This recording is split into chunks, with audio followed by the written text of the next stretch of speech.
Hello, everyone.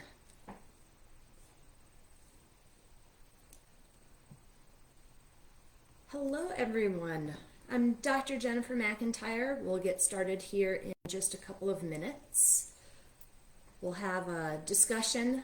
I encourage you to ask questions about outbreaks, recalls, all that kind of stuff. I'm with United Fresh Produce Association. We're a trade association in Washington, D.C. I see a couple of people are on. So again, we'll give it a couple of minutes, but as you join, if you want to share where you're from, what you do, it would definitely be helpful to me to understand the audience. Of course, make sure that I tailor our comments, my comments, to hit your needs. So again, any questions you have, that does make you eligible for a gift card. But I'm so glad to have this opportunity. This is my first Facebook Live event, so trying to figure out the dashboard and where to find your questions, see how many people are on. It's really fun, and I'm that total food safety dork that loves talking about these things. So absolutely don't be shy. Keep the questions coming in. A retail dietitian dealing with recalls frequently. Yeah, I know especially at the retail end there are a lot. I see them come through every day, the different recalls. The vast majority of the time they're not linked to illness. So that's something that I'll talk a little bit about, the difference. What does it mean when there is a recall? What does it mean when we see an advisory? So that's exactly the sort of stuff that we'll start talking about in just a minute. Thanks, Kim, for the food safety rocks. I agree. I know it's almost noon here on the East Coast, little earlier on the West Coast. So my Wi-Fi is working okay. If I could get some feedback from other people, am I a little choppy? Am I starting and stopping? Is everybody seeing that?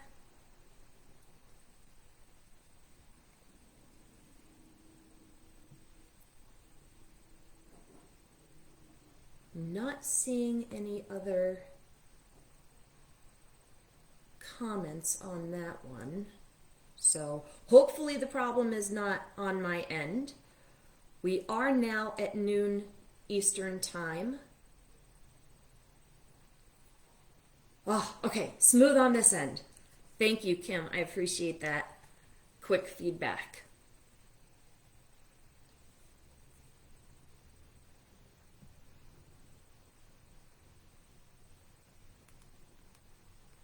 Well, hopefully we'll have a few more people join us, but let me go ahead in the meantime and tell you a little bit about myself, about what to expect here. Again, I'm Dr. Jennifer McIntire. I'm with United Fresh Produce Association, where I am the Senior Vice President for Food Safety and Technology. United Fresh is a trade association that represents all types of produce, all commodities, all regions. But I also work very closely with the California LGMA, and that's the group that works on produce safety specific to leafy greens. And I work with them on the industry side, making sure that the science is there, the practices are there, the implementation is there, and recognizing that there have been several issues, a lot of attention given to leafy greens. There is a website that I would highly encourage you to visit. That's lettuceinfo.org. That's pretty straightforward, pretty simple, lettuceinfo.org. That's where you can find more information about what the leafy greens industry is doing to ensure safety.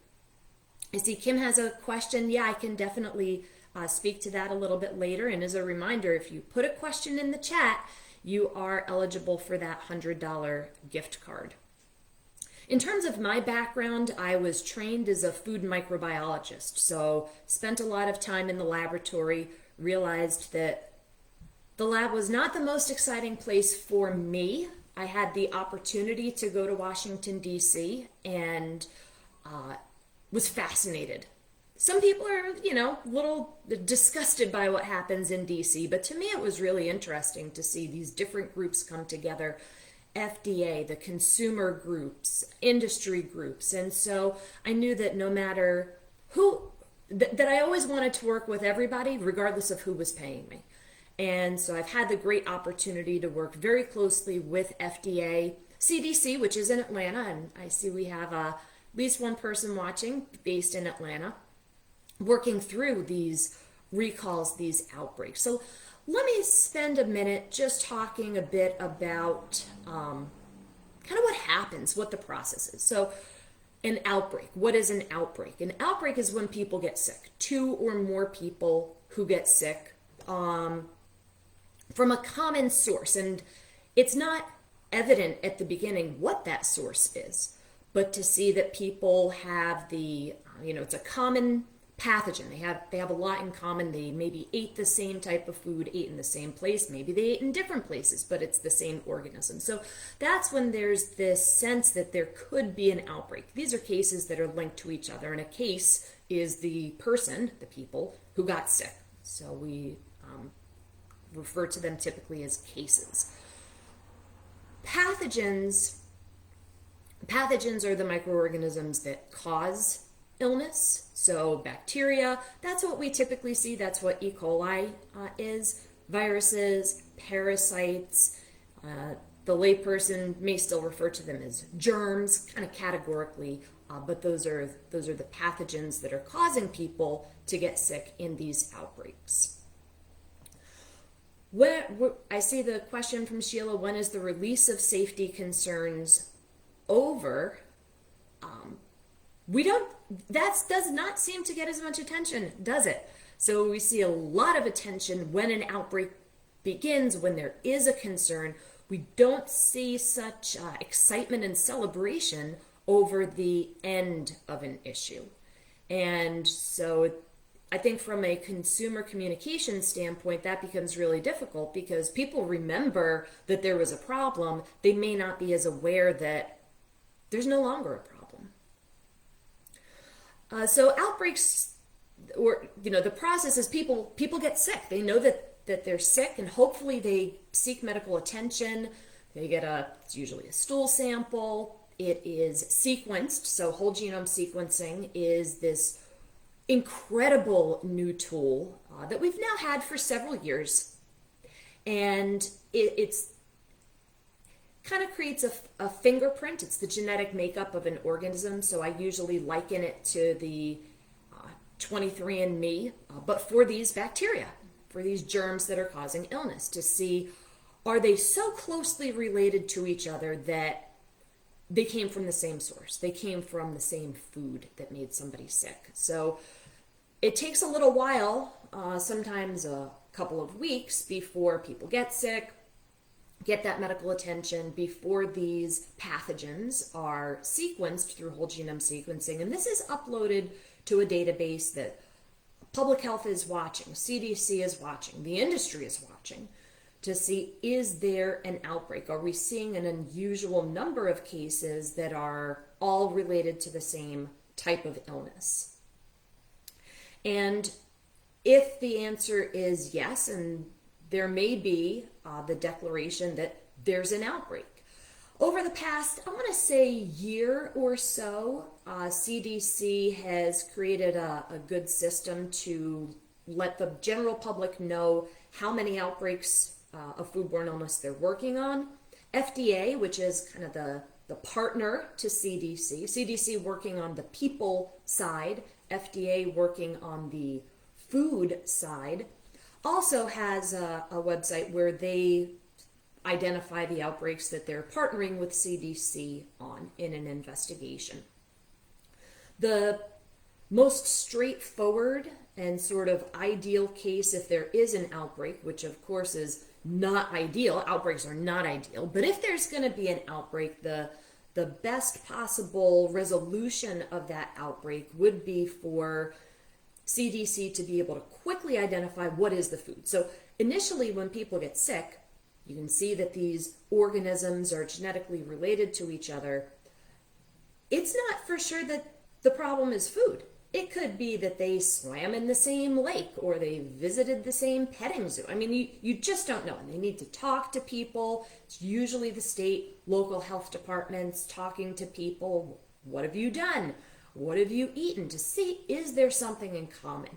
But at the point that it's like, oh, it's food, it's this specific food. I'll talk a little bit more about the process to investigate. If it's very clear it is this particular brand, these particular lot numbers, these particular dates of production, then that company will recall the product. They want to remove it from the marketplace because they don't want people to continue to get sick. An outbreak is not the only time there's a recall, though. And in fact, the vast majority of recalls have nothing to do with illness. It's if the product is violative, meaning that it has the potential to cause illness, or is otherwise illegal. So the ingredient statement is incorrect. There's something else that's wrong with the product that would be misleading or that could hurt somebody, then the company will recall the product. So most of the recalls that you see out there in the public, in the marketplace, are because of some violation, which may be the presence of a pathogen, the presence of an undeclared allergen. So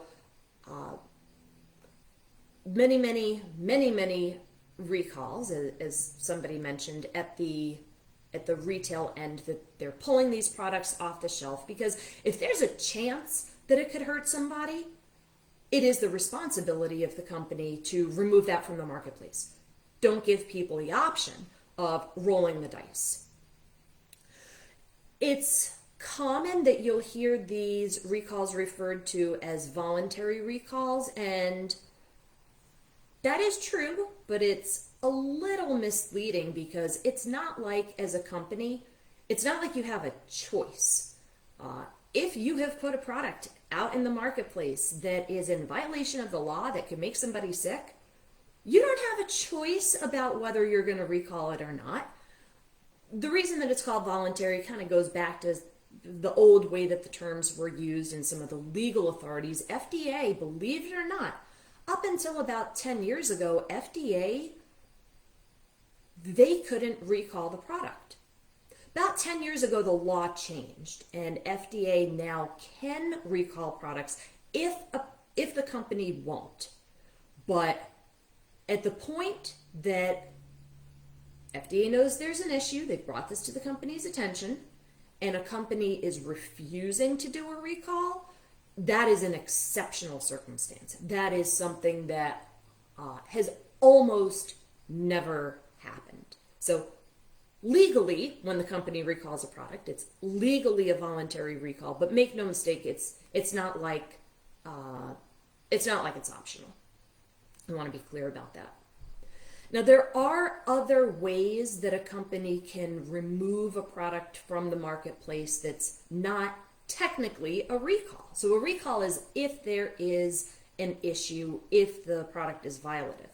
If there's an issue, if the company feels that they don't feel that it meets their quality standards, maybe the color was a little off. It's not an illegal product, but it's something that the company just doesn't, for their own brand, for their own customer experience, they don't want out there, then they can do what's called a market withdrawal. So this is not something that most consumers would typically hear about, but it is another way that product can be removed from the shelf. And thanks to the LGMA for putting that glossary out there of where to find information at the lettuceinfo.org. Again, if you have a question at any time, go ahead, put it in the chat, make yourself eligible for the gift card. Lettuceinfo.org is where you can find more information. You can sign up to get more information, to get those alerts. But I'll summarize this glossary that we've established there to help people understand the different use of these terms. So when there is an outbreak, again, the recall is the ideal resolution because it'll take that product off the marketplace. Now, unfortunately, things aren't always so clean cut. It's not always obvious when you talk to consumers what food did they have in common. Sometimes that takes a while, or sometimes they can tell you the type of food that they seem to have in common, and there's some statistics in the background that help kind of discern what's significant, what's an outlier in terms of the food product that ill people seem to have consumed much more frequently than you would expect. So that's the epidemiology, the epidemiologic investigation. And when the person can describe the food, but there's no particular brand that's sticking out, or there are multiple brands that are sticking out, or it's a type of food that just doesn't have a brand, as a lot of produce still doesn't when you go to the grocery store, may not be branded. At the point that CDC, FDA feel pretty confident that they know the type of food that's causing an issue, but they don't have a company that they can say, hey, we think it's you should do a recall, then the agencies may take it upon themselves to let the public know. So from CDC, they'll post these as a safety alert. From FDA, they'll post these as a consumer advisory. So there'll be language in there encouraging consumers to avoid a certain type of food, to, if they have it in their fridge, get rid of it. This is definitely not ideal because it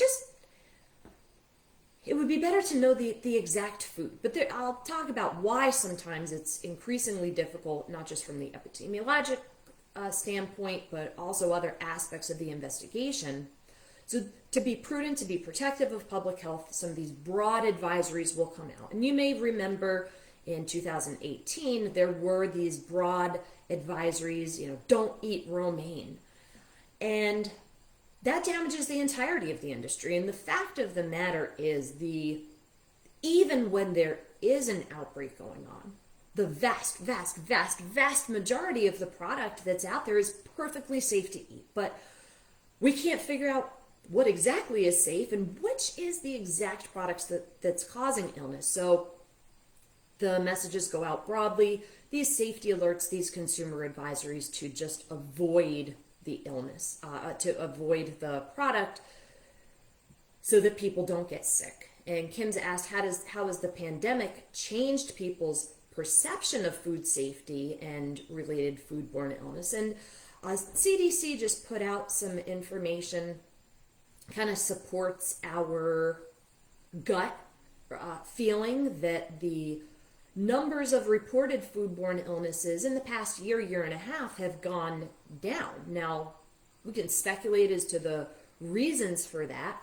Do consumers, although that's what the data show, do consumers perceive that food is more safe or less safe? Even though the numbers have gone down, I would be surprised if consumers feel that food is safer. I think that the pandemic has heightened our awareness about just disease in general, how diseases are communicated, transferred between people. So one, to me, as a food safety professional, one maybe silver lining of the pandemic is the emphasis on hand washing. I love hand washing. Hand washing is a great thing. And if that's something that sticks, even though in actuality, it may not be as influential for COVID, it is very influential when it comes to foodborne illness mitigation. So the perception may still be that we have issues, and in fact there have been in the past year and a half a couple of outbreaks associated with produce, but the by my back of the envelope calculation, there's about 1 billion servings of fresh produce that Americans eat every single day, it's phenomenal. The just how safe it is. I do want to emphasize that. But as we see in the news, outbreaks still happen, and part of the challenge and part of the process in doing these investigations, in addition to that epidemiologic investigation where the health professionals are asking, what did you eat? Even once that type of food has been identified, then the investigation moves over to FDA's side. So FDA has the primary responsibility of handling the food aspects. So food aspects, they start where you eat, the restaurants, the grocery stores. And they say, okay, we think that there's a problem with this type of food. What were you selling that day? What were you serving that day? Can we get the records? Where did you get it from? This is the traceback investigation. And again, 1 billion servings roughly of fresh produce every day. You can imagine the amount of records that the grocery stores, that the restaurants have. So there's a lot of paperwork of the number of shipments, and it's not always clear. Do I remember when I ate this food? And I'm being asked by the health department about food that I may have eaten a week ago, 2 weeks ago, 3 weeks ago. Do I remember if it was Tuesday or Wednesday from 3 weeks ago? No. So FDA then in the states are asking for this window. Tell me, restaurant or grocery store, everything that you were selling of this particular type of product for a several day or a week or a 2 week window. So we start to have just a ton of records, receipts, shipments. And FDA's job and the state's job is to sort through all of this when there are illnesses in New York and Missouri and California, and see, based on what people were selling, what companies were buying, do they have a common source? That's the traceback investigation. Did it come from one factory, one manufacturer, one farm? Trying to, when you're dealing with 2 weeks worth of produce shipments in New York, in Missouri, and California, and trying to figure out what do they have in common? Do they have just one thing in common that kind of pops? That's really, really difficult to do. So that traceback investigation is not always expeditious. The industry has made tremendous strides, particularly at the grower end, at the processor end, in sharing the right information and in sharing it in a way that's understandable. So taking full advantage of those electronic systems, electronic records. It's not uniform throughout the supply chain. And once you get that kind of kink, that break, it's like, oh, got to go back to the paper records now. Or got to sort through, like, this person's calling it this, but this company's calling it that. It's a big, messy, complicated puzzle that FDA needs to put together. Sandra's asking a question, is there a shortage of inspectors? And I think right now there's a shortage of everybody in every role. So, and I kind of to the earlier question about the pandemic, the health departments are really busy right now. Do they have enough people to investigate foodborne illnesses? I do have that concern. That they're stretched really, really thin. There are a couple of other fantastic questions that have come in, and I do want to encourage you to keep them coming. So there was an earlier question about how do we think about sustainability, and let me find it exactly. So how does the food safety kind of relate to a sustainability story? There's so many ways that I can answer that question when there are these broad advisories. Don't eat, in 2006 it was don't eat spinach. In 2018 it was don't eat romaine.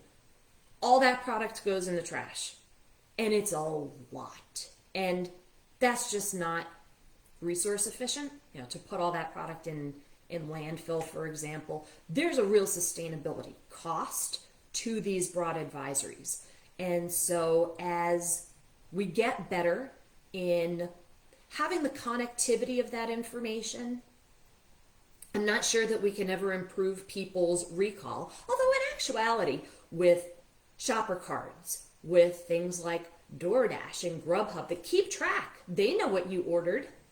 We have some additional sources of data to try to fine tune more quickly so that we're not throwing away product that doesn't have to be discarded. So there's definitely an interplay here with sustainability and all of the industry. I mean, this is such an emphasis. We have limited resources. We have limited human resources. We have limited financial resources, but we also have limited environmental resources. And we want to make sure that all that really healthy food, because produce, in my opinion, is like the healthiest thing you can eat. We want to make sure that people are eating it, that it's getting into people's mouths, that it's improving their diet, and that people aren't afraid of produce. A couple other questions that have come in, and if you feel like I asked my question a while ago and Jennifer has not answered my question, go ahead and put it back in so that it's lower in the queue. So, how many food recalls are made a day is what Noreen is asking, and what does that process look like, and how many of them get recalled to the public? So there are, we'll get into the nuts and bolts of recall regulations. There are 3 different classes of recalls. Class 1 recalls are the ones that must be communicated to the public. And so there is a question of, is it optional? Noreen also asks, can a company decline to make it public? The answer is no. If it's a class 1 recall, which is any of the major pathogens that you can think of, so the pathogenic E. coli, salmonella, listeria, most of the undeclared allergens, we now have the big 9. Even sharp objects that can cause laceration, punctures, crack your teeth. These are they're the most severe from a public health standpoint, and so they are the ones that must be communicated to the public. I don't know how many recalls happen a day, but I know that it's several a day because I hear our membership expands through to the retailers.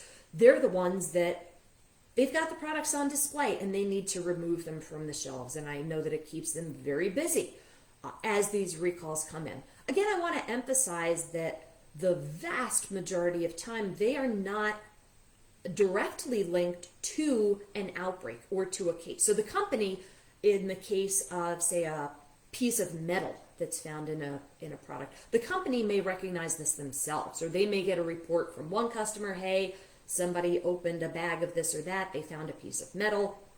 The company will do a recall before it actually hurts somebody.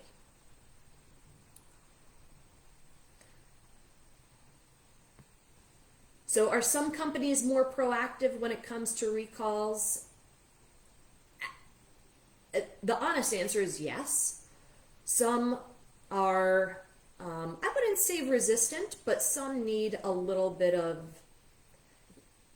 understanding of the process. So I've talked about the traceback. I've talked about the epidemiologic investigation. And I don't know how many of you were familiar with these things beforehand, but even within the industry, there's not always great clarity around the process about the evidence that CDC and FDA have as they're approaching a company and saying, hey, we think you have a problem. So sometimes it does take by a little while, I mean a few hours, maybe a day or 2 before the company's like, oh, it is probably us. We do need to do a recall. So it's, I don't think it's because companies intend to do bad things. Now, some, they've been through it before, they've had their own recalls before, so they're a little more accustomed to the process and things can move a little more quickly. But again, we're talking about hours, a day or 2, not much longer. If it goes on much longer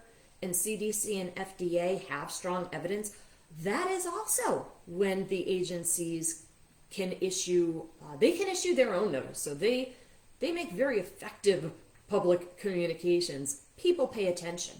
And in those communications from time to time, they'll note that we're working with the firm and either they've told us that they're going to recall, but they haven't actually pulled the trigger yet. They're still getting their communications together, letting their customers know, the grocery stores, the restaurants, even distributors know. Or sometimes, FDA in particular, will call out a firm that is maybe being a little less cooperative. And this is a part of where I'm able to play a role if the company is a member of United Fresh and explaining to them that, hey, voluntary doesn't mean optional.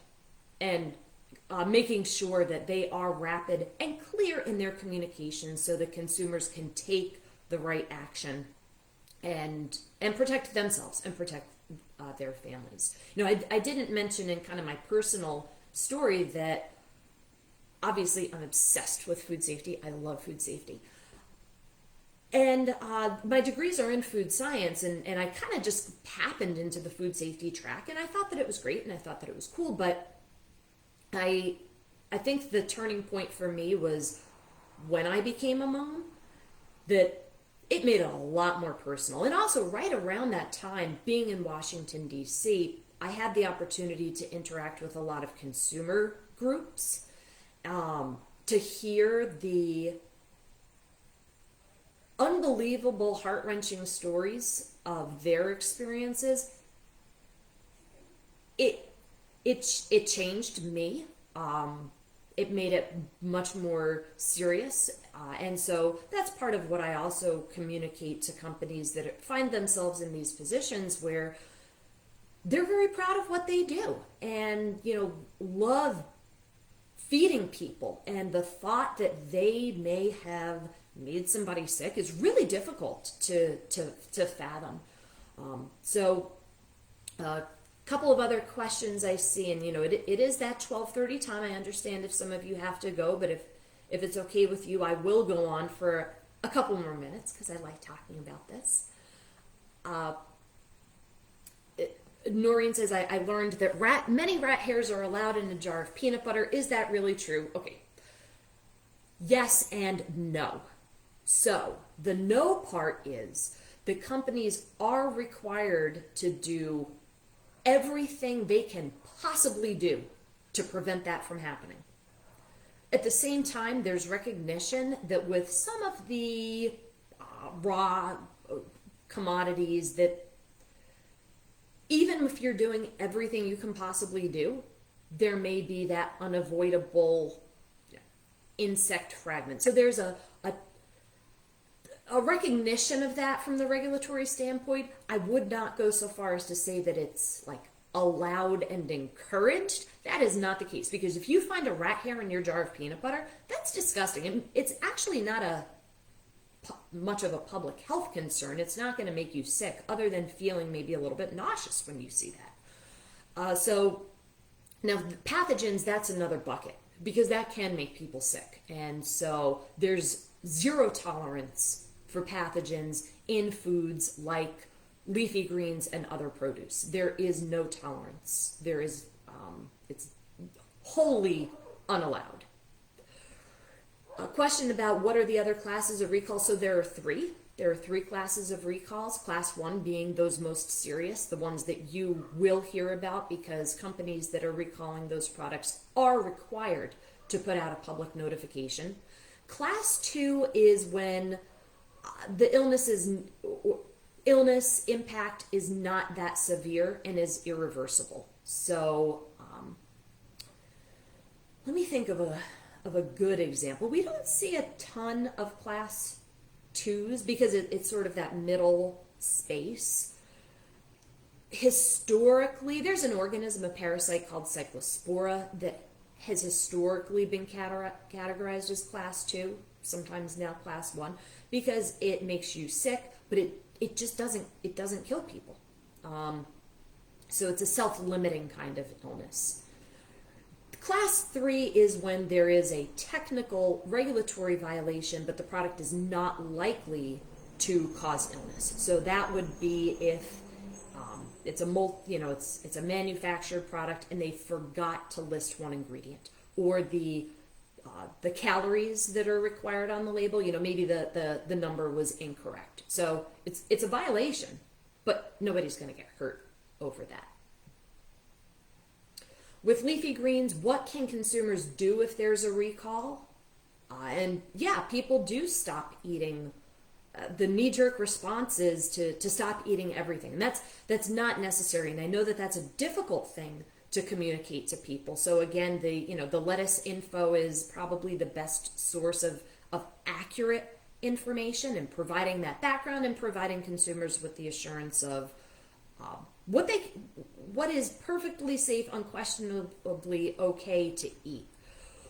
Fortunately, the industry, after the terrible incidents in 2018, took the step to put information on the products themselves. So if we're talking about like a bagged, whether it's the 3-pack of romaine hearts or a salad, bagged salad, so it has some information about the region. Sometimes, oftentimes actually, FDA can figure out the region of production because it's a seasonal production, and can start to fine tune to, was it California or Arizona? Well, where exactly in California was this problematic product likely from? And so the industry has communicated the production region, the growing region, to consumers. So you can find that, say grown in Salinas, California, or something like that. So this is a way that the industry is trying to be proactive in communicating to consumers to enable consumers to make good decisions about, this is a product that might be implicated. This is a product that's just out of scope, and I can go ahead and I can continue to eat those leafy greens with confidence. What was the worst or scariest recall? So I've been working in produce for a little over 5 years. I've worked over the past 20 years with several different types of food products, different commodities, from poultry to candy and dairy and bakery and everything. I learn something new every time. They each kind of have their own, every recall, every outbreak has its own personality, maybe is the best way to put it. They each create that sinking feeling in my gut in different ways. So I don't know if I can say what was the worst or scariest. It is, because there's different ways to calculate scary. So we have number of illnesses. When I see that there's a rapid increase in the number of illnesses and we don't know what the product is, that is scary. When we see that there are hospitalizations and, God forbid, deaths, even if we know what the product is, and even if the recall has happened, even if it's in the past tense, because produce is perishable, so unfortunately, by the time we realize there's an issue, the actual issue is often over. But when you see that public health impact, that also is scary. When you are talking to companies who maybe initially don't get it, that is scary. So there are a lot of those scary stories, but it doesn't mean that people should be scared on a daily basis. Again, I live and breathe this stuff every day, and I still eat a lot of fresh produce. I should eat more. I think we should all eat more.